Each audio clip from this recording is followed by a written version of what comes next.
60 రోజుల్లో మీతో ఇంగ్లీష్ అద్భుతంగా మాట్లాడిస్తాం. వెంటనే కాల్ చేసి జాయిన్ అవ్వండి. హలో నమస్తే, వెల్కమ్ టు సుమన్ టీవీ. నా పేరు కీర్తి.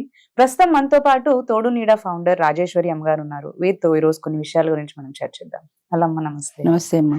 మనం చూస్తూ ఉంటాం కొన్నిసార్లు ఏంటంటే ఎక్స్ట్రా మ్యారిటల్ అఫేర్స్ హస్బెండ్స్ పెట్టుకుంటూ ఉంటారు. అవును, అయితే వాళ్ళు మామూలుగా చెప్పేది ఏంటి అంటే కొంతమంది రీజన్స్ ఉంటాయి, Cooperation ఏంటి లేదని. అర్థం చేసుకోవట్లేదు, అవును. లేకపోతే మంచి చూసుకోవట్లేదు అనో, లేదంటే కొన్నిసార్లు ఏదో ఒక reason అందంగా లేదనో, ఏదో అలాంటి అవును. రీజన్స్ ఉంటాయి. అవును, అయితే ఇలాంటి టైంలోనే ఒకవేళ భార్య అందంగా ఉంటది, కావాల్సినవన్నీ చేస్తది, అర్థం చేసుకుంటది, మంచిగా చూసుకుంటుంది కూడా, అయినా ఎక్స్ట్రా మ్యారిటల్ అయినా కానీ భర్త ఎక్స్ట్రా మ్యారిటల్ అఫేర్ కోరుకుంటూ భర్త గానీ భార్య గానీ ఈ రోజున భార్యలు కూడా చేస్తున్నారు కదా. చేస్తున్నారు. అవును. అవును, ఇది ఎందుకు జరుగుతుంది అంటారమ్మా అసలు? కొత్తదనం ప్రతి మనిషికి కూడా అన్ని కొత్తగా కావాలి. ఇందాక చెప్పాను కదా, కొత్త చీర, కొత్త నగలు, కొత్త చొక్కా, కొత్త టీషర్టు, కొత్త సినిమా, కొత్త టిఫిను. ఈవేళ టిఫిన్ తిన్న దాంట్లో రేపు మళ్ళీ కొత్తది పక్కన ఉందంటే కొత్తదనం కోసం పరిగెడతాం. మన మైండ్ మన కంట్రోల్లో లేకపోవటం మెయిన్. ఏ విషయమైనా సరే మన మనస్సు మన స్వాధీనంలో చేసుకునే కెపాసిటీ మనకు లేదు. ఆ బలహీనత మనని బయటపడుతుంటుంది. కొత్త టీవీ కావాలంటే వెళ్ళిపోతాం, కొత్త హోటల్ కావాలంటే వెళ్ళిపోతాం, కొత్త చుక్క కావాలంటే వెళ్ళిపోతాం. అన్నీ ఈ రోజుల్లో అందుబాటులోకి వచ్చేసాయి. ఇంట్లో భోజనం కాకపోతే బయటికి వెళ్ళి తినేస్తాం. ఏదైనా మార్కెట్లో దొరుకుతుంది డబ్బులు పెడితే. అంచేత కొత్తదనం కావాలి అనే కొన్నింట్లో కొత్తదనం కావాలి. కొన్ని ఓల్డ్ ఈజ్ గోల్డ్ అన్నట్టు కొన్ని పాతవే బెటర్. ఇప్పుడు సంసారం అంటే భార్యాభర్తలు ఉన్నారంటే ఆ భార్యతో జీవించడం ఎప్పుడూ బెటరే, ఎప్పుడూ సేఫ్ సైడ్ అది. అలా కాకుండా కొత్తదనం కోసం పరుగులెట్టి ఎక్స్ట్రా మ్యారిటల్ అఫైర్ పెట్టుకొని అది ఏదో ఒక రోజు సమస్య అవుతుంది కదా. లేదా ఈమెను వదిలేసి ఆమెతో వెళ్ళిపోయి, లేదా ఈమెను వదిలేసి ఆమెతో వేరే కాపురం పెట్టేసి, ఇలాంటి రకరకాల ఎందుకు వస్తున్నాయంటే మానసికమైన బలహీనత, మన మనసు మీద మనకి కంట్రోల్ లేకపోవడం. అందుకే పూర్వ యోగాలని మెడిటేషన్లని అవన్నీ ఇవన్నీ చెప్పేవారు. అంటే మనకు కంట్రోల్ కోసం. సిద్ధులు పురుషులు వాళ్ళందరూ బ్రహ్మచర్యం వహిస్తూ ఎలా ఉండగలుగుతున్నారు? వాళ్ళ మీద వాళ్ళకి కంట్రోల్ ఉంది, వాళ్ళ మనసు మీద వాళ్ళకి కంట్రోల్ ఉంది, మనకి లేదు. లేనిదల్లా ఏంటంటే ఈ మానసికమైన బలహీనత. ఆ మనసు లాగా ప్రేరేపిస్తూ ఉంటుంది, ఇవాళ వెళ్ళు వెళ్ళు వెళ్ళు వెళ్ళు వెళ్ళు వెళ్ళని. అంటే ప్రేరేపిస్తే వెళ్ళిపోతారు అంతే. అంతేగాని ఆ క్షణంలో దాన్ని కట్టడి చేసుకునే కెపాసిటీ లేకపోతే అది ఇవాళ కాకపోతే రేపైనా జీవితంలో ఎప్పటికైనా నష్టమే. ప్రతి వ్యక్తికి, స్త్రీ అయినా పురుషుడైనా సరే, మనకి కొన్ని నియమాలు ఉన్నాయి, పూర్వం నుంచి ఉన్న నియమాలు. అది మనం పాటించగలగాలి. ఒక స్త్రీకి ఒకటే పురుషుడు, ఒక భర్తకి ఒకటే భార్య అన్నట్టు దాన్ని పాటించుకోగలగాలి. దానికోసమని కొత్తదనం కోసం వెంపర్లాడకూడదు. అంటే ఇప్పుడు ఈ హోటల్ కాకపోతే ఆ హోటల్కి వెళ్ళినట్టు, అది హోటల్ అయితే పర్వాలేదు, కానీ ఈ భార్య కాకపోతే ఇంకో భార్య అని వెళ్ళిపోకూడదు కదా. ఇప్పుడు నేను చెప్పింది చూడండి, నా భర్త ఉన్నాడు, బాగానే చూసుకుంటాడు, గొడవలు ఏం లేవు, కానీ నేను ఇంకో మంచి భర్త కోసం చూస్తున్నాను. అలా కొత్తదనం కోసం ఎందుకు వెంపర్లాడాలి? ఎంత కొత్తదనం కోసం నువ్వు వెంపర్లాడినా ఆ వచ్చే వ్యక్తి ఎలా ఉంటాడో తెలియదు కదా. మనకు కూడా వచ్చాక కదా తెలుస్తుంది. వాడితో 10 ఏళ్ళు సంసారం చేసిన తర్వాత వాడితో పడలేదంటే మళ్ళీ మూడో మనిషికి వెళ్ళిపోతావా? 3 పడిపోతే 4కి వెళ్ళిపోతావా? ఈలోగా నీకు 60 వస్తాయి. ఎవడు చూస్తాడు నీ ముఖం? ఆ ఆలోచన ఎందుకు రాదు జనాలకి? కొత్తదనం కోసం పరిగెట్టే ముందు ఇది శాశ్వతం కాదు, ఈ వయసు శాశ్వతం కాదు, ఈ సుఖం శాశ్వతం కాదు. కొద్ది సంవత్సరాలు పోతే ఏదో ఒక టైంకి మనం కూడా ముసలాళ్ళం అవుతాం. మనం కూడా ముసలాళ్ళం అయ్యి మనకు కూడా వయసు అయిపోయిన తర్వాత ఈ రూపురేఖలు మారిపోతే వాడికి నువ్వు నచ్చవు. మళ్ళీ ఇంకో 30-40 ఏళ్ళ దానికోసం వాడు పరిగెడతాయి. అలాగా అదే భర్త అయితే కష్టమైన నష్టమైన కురూపైన ఎలా ఉన్నా కూడా ఒక సాంగత్యంలో వాళ్ళకి ఒక ఎమోషనల్ రిలేషన్ ఏర్పడుతుంది, స్టిక్ అయి ఉంటారు దానికి. అది కాకుండా కొత్తదనం కోసం పరిగెట్టింది ఏదైనా టెంపరీ. ఆ టెంపరీలో నీకు గ్యారంటీ ఏముంది చూస్తారని? ముఖ్యంగా ఇప్పుడు ప్రజెంట్ లివ్ ఇన్ రిలేషన్ అది అంతే కదా. అందులో ఎంత రిస్క్ ఉంది? ఇవాళ చూస్తున్నారు, ఇది కాకపోతే ఇంకోటి, ఇంకోటి కాకపోతే ఇంకోటి, వెళ్ళిపోతున్నారు తేలిగ్గా. అఫ్కోర్స్ ఆడవాళ్ళు వెళ్తున్నారు, మగవాళ్ళు వెళ్తున్నారు, అది వేరే విషయం. కానీ అందులో మీకు శాశ్వతమైన ఆనందం దొరకదు. ఇప్పుడు ఇంటి భోజనానికి బయట భోజనానికి ఎలా తేడా అయితే ఉంటుందో, ఇంటి మనిషికి బయట మనిషికి అంతే తేడా ఉంటుంది. ఇంటి భోజనంలో దాన్ని ఏమంటారు, ఒక ఆరోగ్యం ఉంది. అది కాదని బయట భోజనం చేస్తే మన పొట్టే పాడవుతుంది. అంచేత అలా కాకుండా మనకి శాశ్వతమైనది ఏది అనేది మనం తెలుసుకోగలగాలి. ముఖ్యంగా విచక్షణ అనేది లోపించడం. విచక్షణ అంటే ఏది మంచి ఏది చెడ్డ అనే డిఫరెన్స్, ఆ డిఫరెన్షియేట్ చేయలేకపోవటం. శాశ్వతమైన సంతోషాన్ని వదిలిపెట్టి కొత్తగా వచ్చే సంతోషం కోసం వెంపర్లాడడం, పరుగులెట్టడం, అది ఎంతసేపు నిలబడుతుంది? ఆ శాశ్వతమైనది కాదు కదా. అది ఆ కాసేపే, ఆ క్షణమే, ఆ నిమిషమే ఉంటుంది. ఆ తర్వాత ఉండదు కదా. ఆ ఒక్క నిమిషం నీ మైండ్ నువ్వు ఎందుకు కంట్రోల్ చేసుకోలేవు? అంచేత నిగ్రహం అనేది ఉండాలి మనిషికి. శాశ్వతమైన ఒక సుఖమే కానీ టెంపరీగా వచ్చేదానికి పరుగులు పెట్టకూడదు. మనకు ఇందులో మనకి సుఖం ఉంది, సంతోషం ఉంది, ఈ శాశ్వతం. ఒక్క క్షణం మనం మన మైండ్ని కంట్రోల్ పెట్టుకోగలిగితే మన మనసు ఇటు మళ్ళుతుంది అని దాన్ని మళ్ళించుకోకపోతే కొత్తతనం కోసం వెంపర్లాడుతుంటే అది అలాగే నడుస్తుంది. అంచేత ఏదో ఒక రోజున ఆ బాధ తప్పదు. ఇక్కడ ఆల్రెడీ వీళ్ళకి పెళ్ళైపోయి ఉంటుంది, వీళ్ళకి ఉంటుంది ఎక్స్ట్రా మ్యారిటల్. అయినా వీళ్ళిద్దరు మళ్ళీ కలిసి మళ్ళీ ఉంటారు. అది పెట్టుకుంటారు. ఎంతవరకు ఉంటుంది అనేది ఎవరి కాపురాలు ఆలోచించాలి. వాళ్ళు చేసేసుకుంటుంటారు. మళ్ళీ అవును, ఎవరి మొగుడుతో ఎవరి పెళ్ళంతా వాళ్ళు ఉంటారు. మధ్య ఉంటారు. మధ్యలో వీళ్ళిద్దరు కలుస్తుంటారు, వాళ్ళు వెళ్ళిపోతుంటారు. దాంట్లో నీకు అసలు ఆ కలవడం అనేది ఎందుకు వస్తుంది నాకు అర్థం కాని విషయం. అందం చూసా, చదువు చూసా, ఆస్తి చూసా, అది ఏది నీకు శాశ్వతం కాదు. వాడు ఒక కొత్త పరిచయం మాత్రమే. సెక్స్ కోసమా? అది ఎన్నాళ్ళు ఉంటుంది, ఎన్నేళ్ళు ఉంటుంది? ఆ ఒక్క క్షణం కోసమని, క్షణికానందం కోసమని, క్షణికమైన సుఖం కోసమని శాశ్వతమైన బంధాన్ని ఎందుకు వదిలిపెట్టుకోవాలి? అనుకుంటున్నారు. అయితే బంధాన్ని వదిలిపెట్టుకోవట్లా. ఈ భర్తతో సంసారం చేస్తూనే చేస్తూ ఉంటారు, ఉంటారు. ఎక్స్ట్రా అవును. మ్యారిటల్ అఫైర్ పెట్టుకుంటారు అందరు. అవును.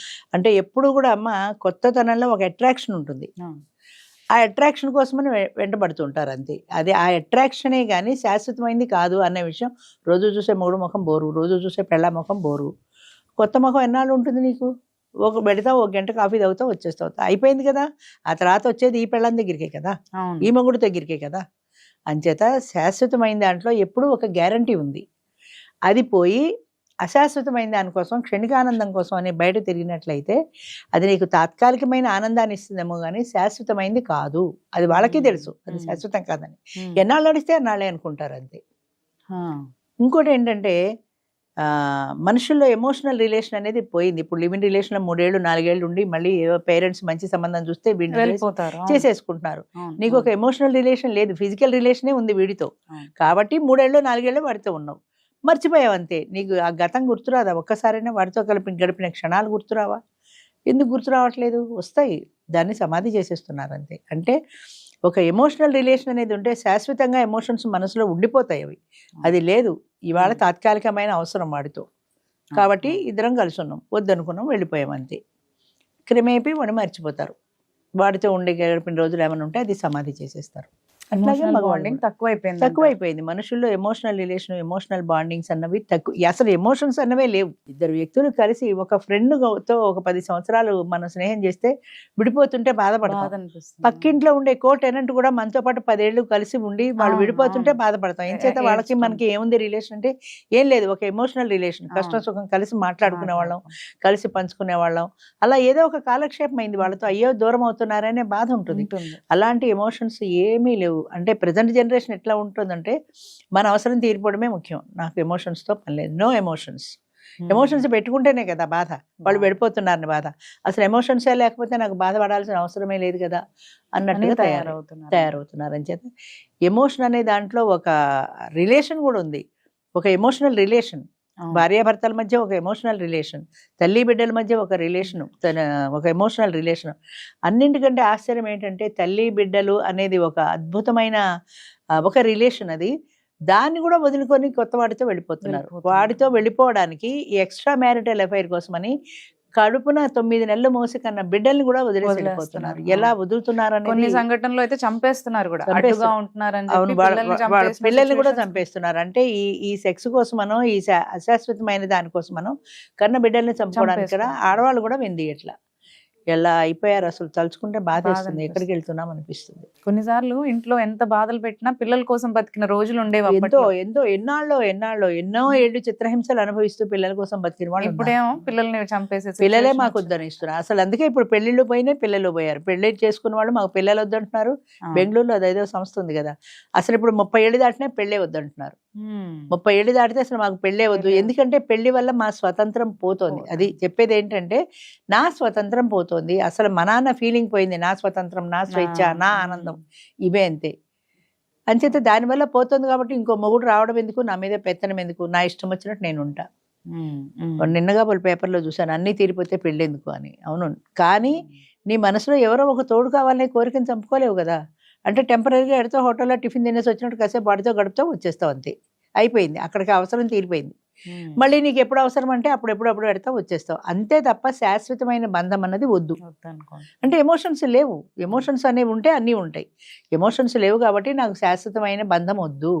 అంచేత పిల్లలు వద్దు, పెళ్ళి వద్దు, నేను ఎవరికి చేతి కింద బ్రతకాల్సిన పని వద్దు అనుకుంటున్నారే కానీ చిన్న చిన్న త్యాగాలు, చిన్న చిన్న సాక్రిఫైసుల్లో ఎంత సంతోషం ఉంటుంది. ఇప్పుడు పిల్లలు ఉన్నారనుకో, పిల్లలు మనం పెంచుతాం, వాళ్ళు ఏదో అడుగుతారు, అది మనం చాలా ఇష్టంగా చేసి పెడతాం, కష్టమైనా సరే. పిల్లలు అది అడిగారు అని అంటే అందులో ఆ కష్టంలో కూడా మనకి ఇష్టం ఉంది, ఆ ఆనందం ఉంది. అది పోయింది. అసలు అలాంటి కష్టమో ఇష్టమో ఆనందాలు అన్నవి లేవు. నా ఇష్టం నాదే అంతే తప్ప ఇంకొకళ్ళ కోసం పిల్లలయ్యేది, మొగుడు అయ్యేది, ఎవ్వరయ్యేది నేను భరించాల్సిన అవసరమే లేదు. అందుకని నాకు పిల్లలు వద్దు, మొగుడు వద్దు, ఈ సంసారం వద్దు. హాయిగా నేను ఇండిపెండెంట్గా బతుకుతాను. ఎప్పుడైనా కావాలంటే తర్వాత సంగతి తర్వాత చూసుకుందాం.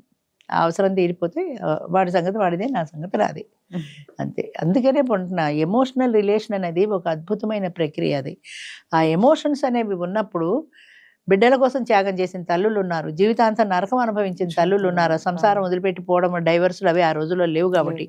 ఈ రోజుల్లో అవకాశాలు వస్తున్న కొద్దీ కూడా మనుషుల్లో కూడా మార్పు వస్తుంది. ఇది కాబట్టి డైవర్స్ తీసుకుంటా, ఇది కాబట్టి లివ్ ఇన్ రిలేషన్లో ఉంటా, వీడి కాబట్టి ఇంకోడు, ఇంకోటి కాబట్టి ఇంకోడు, ఇలాగా చీరలు మార్చినట్టు, చొక్కాలు మార్చినట్టు, మొగుళ్ళను మార్చి, పెళ్ళాలను మార్చి, చివరికి శాశ్వతమైన బంధం ఏది మీకు? చివరి రోజుల్లో నీ అన్న మనుషులు లేరు నీకు, ఎవరు మిగులుతారు? అందరూ టెంపరీ రిలేషన్సే కదా, ఎవరు నీకోసం మిగలరు కదా. అదే భార్యాభర్తలు అయితే ఒకరి కోసం ఒకరు బ్రతుకుతారు. ఇప్పుడు అది పోయింది. వైధవ్యం అన్నది అసలైపోయింది. ఇంకోళ్ళు పెళ్లి చేసుకుంటున్నాం కదా, ఇంక వైధవ్యం ఏముంది? అంచేత ఒక కార్యక్రమం చేసినప్పుడు దాంట్లో లాభం నష్టం రెండు ఉంటాయి. మనం చూసుకోవాలి, బేరీ చేసుకోవాలి, ఏది శాశ్వతమైంది చూసుకోవాలి. అలా చూసుకుని మన మనసుని నిగ్రహించుకోగలిగితే, మనం కంట్రోల్ చేసుకోగలిగితే మన లైఫ్ హ్యాపీగా పెడుతుంది. అదే ఇందాక హరిశ్చంద్రుడి కథలో చెప్పినట్టు, నిజం చెప్తే అన్ని కష్టాలే అన్నట్టు, కష్టమైన అందులో ఒక శాశ్వతత్వం ఉంది. ఈ రోజుకి మనం హరిశ్చంద్రుడి పాఠం ఎందుకు చెప్పుకుంటున్నాం? ఆయన అలా నిలబడ్డాడు కాబట్టి. కష్టమైన సుఖమైన ఆయన అబద్ధం చెప్పని స్ట్రాంగ్గా నిలబడ్డాడు కాబట్టి. ఎందుకు వచ్చిన స్ట్రాంగ్గా నిలబడ్డం, ఎందుకు వచ్చిన జీవితాలు, హాయిగా ఒక అబద్ధం ఆడితే పోయింది కదా అని అనుకునే వాళ్ళు అంతే, అలాగే అనుకుంటారు.